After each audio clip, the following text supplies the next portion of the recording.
Ho perso la mia vita perché sono entrata qui in Daesh e guarda, adesso sono prigioniera e sono terrorista nel mondo.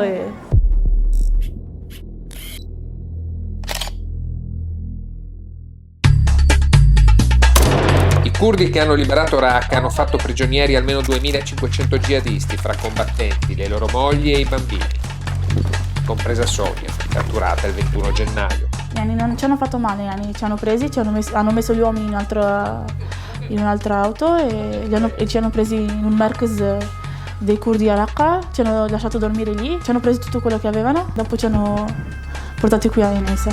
Questa era Sonia, da giovanissima, che durante l'intervista non ha mai voluto levarsi il velo integrale. Ha giusto il niqab. Oggi ne ha 21 e per la prima volta racconta la sua storia. Quando mi hanno parlato di Daesh, ho immaginato qualcosa di più grande di quello che ho visto e quindi l'ho amato senza vederla. E invece ho perso la mia vita. Questo è il volto di Sonia, oggi fotografata sotto la tenda del campo di custodia dove vive. La cosa che mi ha convinto di entrare a Daesh era nel modo di vestire. Quando ho visto i video e tutto, ho visto le donne tutte con il niqab, era normale, uscivano normale e tutto. E volevo vivere come loro. A tal punto che sulla pagina Facebook ha composto il suo nome con i proiettili di Kalashnikov e postato in copertina questa foto.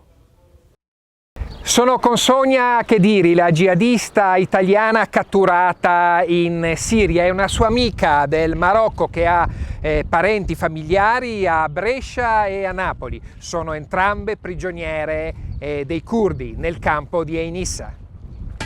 In una zona sorvegliata dove non possiamo entrare sono sotto custodia nel nord-est della Siria 1 migliaio di donne con i loro bambini che hanno aderito al califfato. Come Sonia Chediri, la jihadista italiana partita per Raqqa, la capitale dello Stato islamico della provincia di Treviso nel 2014, a soli 17 anni. La cosa che mi ha spinto di uscire dall'Italia era mio marito. Siamo rimasti in contatto tanto con Facebook e ho deciso di uscire da casa e andare a conoscerlo in Turchia.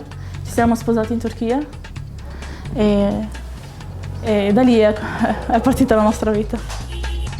Da una cittadina turca, assieme al giovane marito tunisino, Sonia è entrata in Siria attraverso i canali dell'ISIS 4 anni fa. Gaziantep, come una strada per passare in Siria. Lì ci sono molte case dove ti lasciano per qualche giorno e ci portano qui in Siria. A Raqqa vivevo normale, ci hanno dato all'inizio una casa. Era come dire, bizzarro sentire che ero dall'Italia. Mi chiamavano Omginan l'italiana. A Raqqa ho incontrato donne dalla Francia, dalla Germania, dal Belgio. E sugli attentati in Europa pianificati proprio da Raqqa risponde così.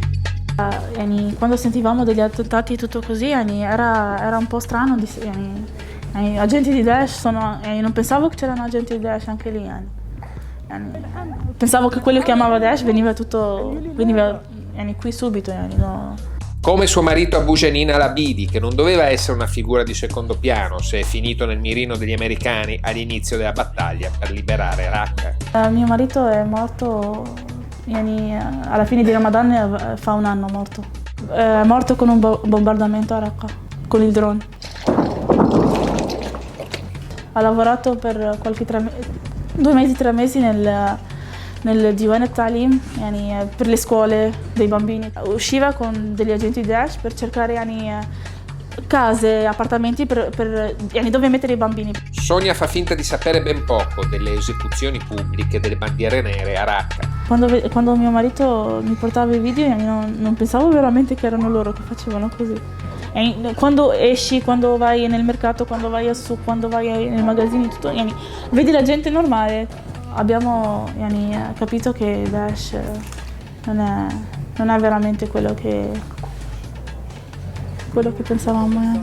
È un gruppo terrorista che sa solo uccidere la gente, ama uccidere le persone.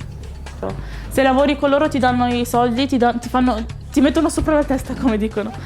Se non lavori con loro ti uccidono, e questa è la storia. Voglio dire alla mia famiglia scusatemi per tutto quello che vi ho fatto.